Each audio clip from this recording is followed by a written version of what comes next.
In today's episode, we're going to be looking at selective colour adjustments and how you can use them to really enhance the colours in your images and start standing out from the crowd. I'm going to be teaching you how to take an image that looks like this and turn it into an image that looks like this. So if that's something you want to learn, then stick around.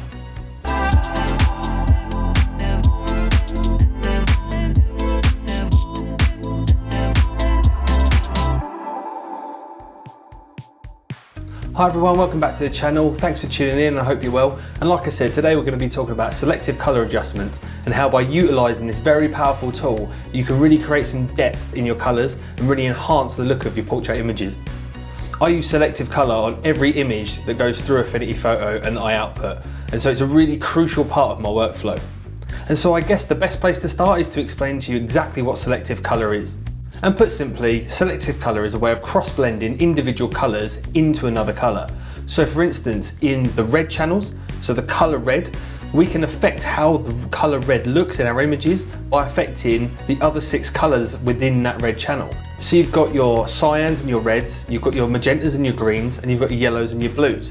And we can affect how much of those 6 colours are within our red channel, which will change the appearance of how reds look in our image. The opportunities are absolutely endless to us. We can create so many different looks and tones within each individual colour of our image. And so the benefits of mastering selective colour adjustments are pretty obvious, because once you do master it and you become well versed in it, you'll be able to create really deep, intense colours in your portrait photography and in any other image for that fact, which will really start setting your images apart from everyone else. Now there's a certain point in my workflow that I always introduce a selective colour adjustment, so let's jump right into Affinity Photo and I'll show you where that is. Okay, and here we are then in Affinity Photo, and this is the image you're going to be working with. So this is a portrait I took of a model called Laura Harwood. She's a really lovely girl, really good at modelling and what she does. Here's her Instagram handle. If you're not following her already, then jump over to Instagram and definitely give her a follow and check out her work. You won't be disappointed. I'll also put the link to her Instagram in the description below, so make sure you go and give her a follow. And I want to say a big thank you to Laura for letting me use this image of her for this tutorial. Like I said, there's a certain point in my workflow that I will use selective colour. So let's look at what I've done to the image so far to get to the point where I'm going to be using a selective colour adjustment. So if I take these 2 layers off, this is the image I brought in from the raw developed persona. So I've done my base adjustment. So if I click this layer on now, you can see I've cleaned the image up, and I'll open this up here so you can see. So I've done my cleanup, I've done some frequency separation, which included some dodging and burning and balancing the colours of the face up. And then I've added a tone map to start bringing some detail out. And so what I'll do is I'll close this base adjustments down and I'll open up the color adjustments. And if I click this on, you can see here's where I've got the color to at the moment. So I have a 5-stage color process. So you can see here I've done a curves RGB adjustment, I've done a color balance adjustment, a gradient map adjustment, and a HSL adjustment. And the final stage I would do of my color process is to add a selective color adjustment, which is what I'm going to talk you through today. So where am I going to find selective color? So I'm going to come down to my adjustments panel here, I'm going to come up to selective color, and it's going to bring up our control panel. So I'll move this up here for us so we can all see. Okay, so here's a quick explanation of exactly what we can control with selective colour. So in the drop down box here, you can see we've got red selected. If I open that drop box up, you can see I've then got reds, yellows, greens, cyans, blues and magentas, whites, neutrals and blacks. And so there's 9 areas of the image we can then affect by adding different colour mixes in to affect how those colours look. So we'll keep it in reds for now. And then what you can see is we've got a cyan slider, a magenta slider, a yellow slider and a black slider. So what each of these do is control how much or how little of that colour is affecting the red channel only, or whatever colour you have selected at the time. And so how this works is you can see that each of the sliders is currently set to 0%. If we go on the +% side, so we're going to take the slider to the right, we're going to be adding that colour into the channel red or whatever channel we have selected at that time. If we go into the negative percentages, i.e. we go left with the slider, we're going to be taking that colour away, which has the effect of adding the opposite colour to the image. So the opposite of cyan is red. So watch what happens. If I push the cyan slider to the right, i.e. I add cyan to the reds, okay, and I'll do it all the way just to make it extreme, you can see that it's dulled down the red areas of the image because it's added more cyan to the red. Whereas if I bring it back the other way, if you watch the red areas, okay, you can see the red's getting more intense, and as I come past 0% and start taking cyan away, we're now making those reds more intense, up to 100%, where they're quite vibrant now. And that's how we can affect just the red parts of the image with a cyan slider. So if we double click that to take it back to the center, we'll now move on to our magenta slider, and I'll show you the exact same thing. So magenta, if I go to the right, if I add percentage of magenta, I'm going to be adding magenta to the reds only. So as we add magenta, you can see the skin tones and the lips especially. Look at that, how pink and purpley they're going. Okay, so that's a very strong effect. That's very strong within the reds. If I take it past 0% negatively, so we'll come back down, and here we are at 0, and I start taking magentas away, I'm adding green to the reds. And as you can see, it has the opposite effect. So we'll double click to take that back to the center. And what I would say is when you're playing with selective color, don't be tempted to use the reset button, because if you hit reset, it's going to reset every adjustment on every color you've made. So get used to double clicking the center slider, and it will take it back to 0 for you. So the yellow slider then, obviously if I go plus on the yellow slider, I take the sliders to the right, I'm going to be adding yellow to the reds. So what happens when we do that? We slide it up, and you can see there we're adding a very yellowy golden tone to the skin tones there and around the lips. But what happens if I take it negatively past 0? Well, then I'm taking yellow away, which has the effect of adding blue.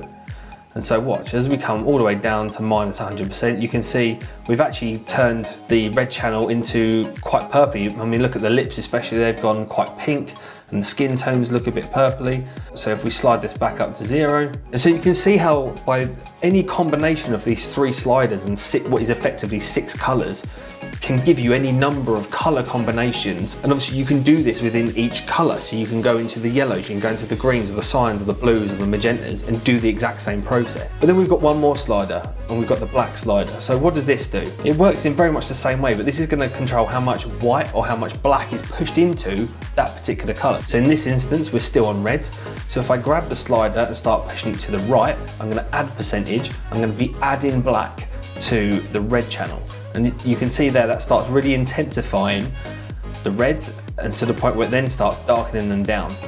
Okay, and that's really quite an intense look there.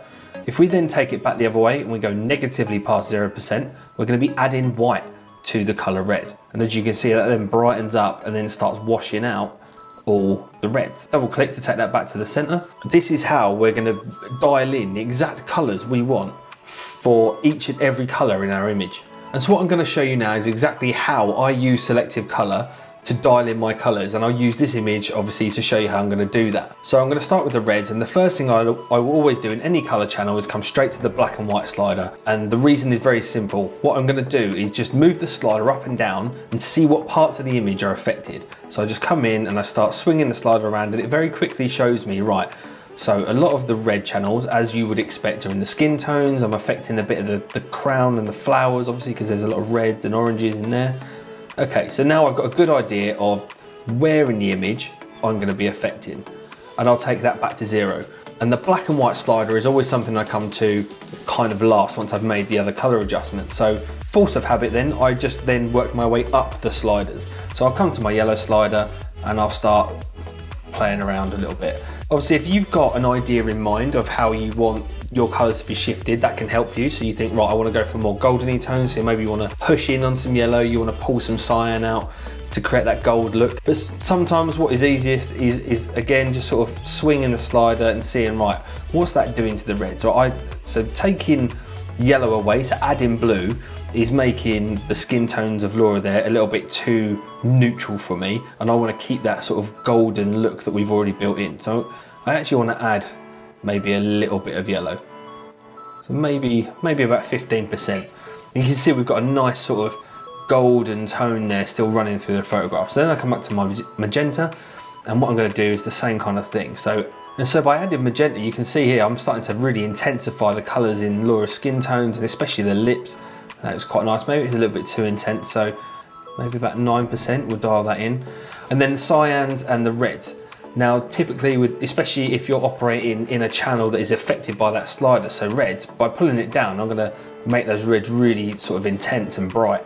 Whereas pushing it down, I'm going to dull those colours off. Minus 10%. So I've gone minus on my cyan, so I've added a little bit of red, I've added some magenta, and I've added some yellow. So what I then do is come back down to my black and white slider, and I'm now just gonna see, do I need to darken those colours down to just add that little bit of intense feeling to them? I think I do. I think I need to probably add about 8%. So if I come here, just to show you on the red layer, I can click on and off, and you can see there that in the image, just the reds have been affected. No other colour has changed in the image, just our reds. And you can see I've made the red parts of the image a lot more intense and deep than they were beforehand. And so that's exactly how I would use selective colour. So now what I would do is I'm happy with the red, come down to my yellow channel, and I do exactly the same process again. So I come straight to my black and white slider, give it a bit of a swing around and see which areas of the image I'm going to be affecting. So you can see here, actually, with this slider, I'm going to be affecting the majority of Laura herself. And I think that's because obviously we've got a lot of golds and a lot of colours that are affected by the yellows. So take that back to 0 and we'll do the same thing. So we'll come up to our yellow channel.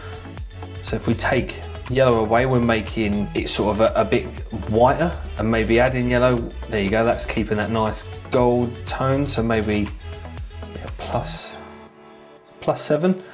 And magentas, so we can add some green in, but I don't think that's looking good. Or we can come, yeah, I like how that's looking, so we add a little bit of magenta in, and then come up to our cyans. How's this affected it? So I actually think by removing cyans, by adding red, it's becoming a little bit too intense for my liking and starting to look a little bit unnatural. So we bring it slightly to the right, yeah, about 17%. I think that looks pretty good there. And again, we can come down to our black slider and then control how dark or how much black or white we're going to be pumping into the colour yellow. So I think just a little bit, maybe 3 or 4% into the blacks. There we go. So again, if I now take the layer on and off, this is, you're obviously now going to see the red and the yellow channels being affected by the changes we've made. So that was before, and this is after. And you can see we're really now starting to dial in the intensity of those colours. So what I'm going to do now is I'm going to carry on with each colour, and I'm going to make these adjustments, and I'll meet you at the end and show you exactly what I've done. Okay, so I've just finished making all the adjustments to my selective colour adjustment, and if I click the layer on, because it's checked off at the moment, you'll be able to see that this is where I've ended up. And as you can see, I've really added some depth and some really rich, nice colours into the image there just by using this one simple tool. So this was before, and this is after. You can see it's really closed that image in, it's really brought the image to life. And this is why I love selective colour, and I use it in, like I said, in every single image that I process. Selective colour is always a big part of my workflow. But what I want to show you now is another way to use selective colour to really enhance certain aspects of your image in a way that you can't do with a global adjustment. So what we're going to do now is we're going to make another selective colour adjustment, but we're going to put it on a mask, and that allows us to paint in the effect on just certain portions of the image to affect how certain colours look without affecting the other colours that we've already changed at this point. Here we are back in Affinity Photo, and we've got our selective colour adjustment. Now, just for the ease of this tutorial, I'm going to name this global adjustment, and that is so that we know that this layer here is the first layer of changes we made. Okay, so what I'm talking about here is if you want to affect a part of the image, but you don't want to change the colours of the entire image to get the colour you want from that specific point. Now, the easiest way to explain this is probably the lips, because the lips stand out a lot. So if you look at Laura's lips, here in the middle, and I take the layer off and then put the layer on, you can see that we've affected the red colour in Laura's lips.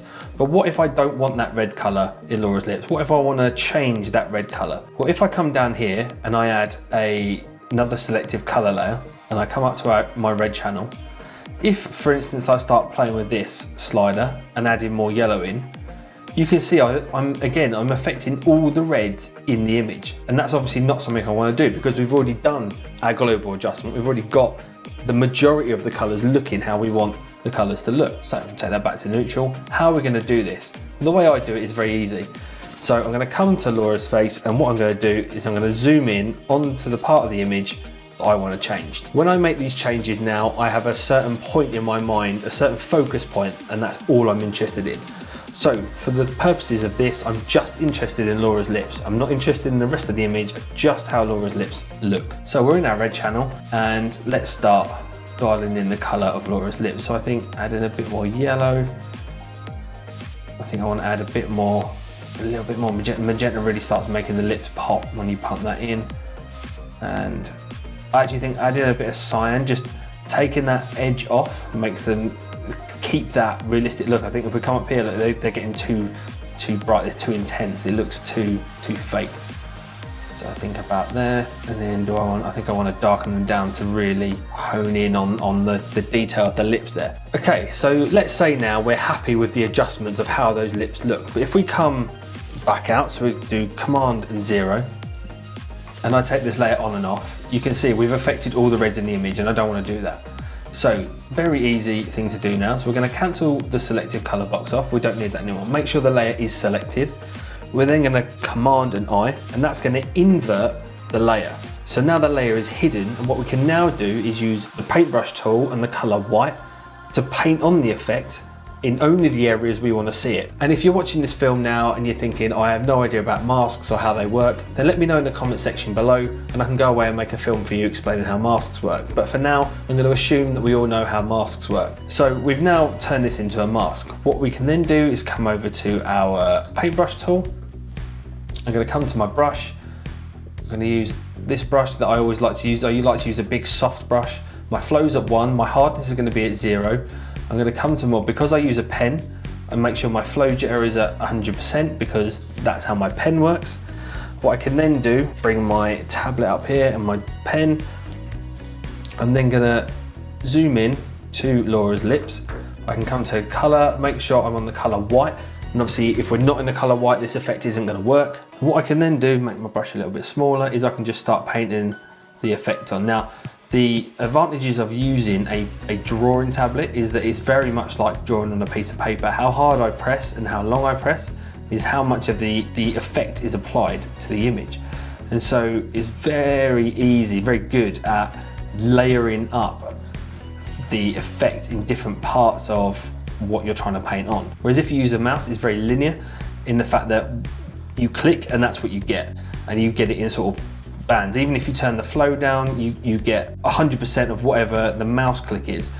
Whereas how hard I'm pressing on the drawing tablet here is how much of the effect I'm seeing. And especially when you're using things like selective color, say I want more of that intense red to be pushed down here into where there's a bit of a shadow down the bottom of Laura's lip here. I can concentrate on sweeping that in and building that effect up. Again, if you've never used the drawing tablet before, I highly recommend it. If you want me to do a review of the one I use, which isn't that expensive, but I use it all the time in my workflow now, and it's really changed the way I work. But let me know in the comment section below if it's something you're interested in, and I can think about going away and making a film for you about it. Okay, and I'd say about there is good. So if we now do Command and 0, so we'll come all the way out, and if I now click this on and off, you can see, so that's off and that's on, off and on. And we've just affected then the lips. We've not affected the reds in any other part of the image. If we zoom in a little bit closer so we can see again on Laura's face, so off and on. Now what happens now if you think, oh, that effect is too strong? Well, we're just going to treat it the same as we treat any other effect we do. We can come up to our opacity level, drop it all the way to 0, and we can build the effect back in until we find it is at a point that we think looks good. So maybe around 75%. And I think that's looking good. It's really brought the lips out. So that's before and that's the after. And that's the advantage then of using selective color on a mask. So what I'm now going to do is go for this image how I normally would. I'm going to affect different parts of the image using different selective color adjustments, and I'll meet you at the end to show you exactly what I've been up to. Okay, so all my adjustments now have been done, and what I wanted to do was strip it all the way back so we can build this up so you can see what I've done. So first of all, we did our global selective color adjustment, as you can see there. So before and after. So we really added some nice intensity to those colors and really dialed in those colors we wanted to see. And then as you can see, there's several elements of the image I've then gone in with masks and then adjusted from there. So we've got Laura's lips. You can see we've made a big difference to the lips there, like really darkened them down and enriched those reds. Then Laura's eyeshadow, same kind of thing. We've made that far more intense and a bit more of a focal point. Then we've got the flower crown and the bouquet, and you can see that I've managed to intensify the oranges and the golds in there. Laura's dress. So that was just a small little adjustment, but I just wanted to brighten the dress up a bit more, make it punch out a little bit more, and then a slight adjustment to the hair. And as you can see there, we've gone in and individually tweaked different elements of the image to really start making them pop. That's part of the reason I wanted to use this image of Laura, is that there's so many good colors. It really shows off how effective this technique can be. So let's take all of these off. So we select the top, shift and click to the bottom, and we'll take all of them off. So this is where we started, and this is where we've ended up. And as I think you'll agree, it's a massive change, and this is why it's such a crucial part of my workflow, is just how much of the colours you can affect with this one tool. It's something you really should be incorporating in your workflow for any image you're creating, because you can really make that image come to life. And so that's how I use selective colour in my workflow and how I use it to make my images come to life. I really hope you found this video helpful, and I'd love to hear your thoughts about my process or what you think about selective colour in the comment section below. Is this something you're already using in your workflow, or is it something you think you might adopt into your workflow having now seen this video? Hopefully you've learned something today and you can go away and use selective colour now to really start making your images come to life. Thanks again for watching, and I'll see you in the next episode. Take care.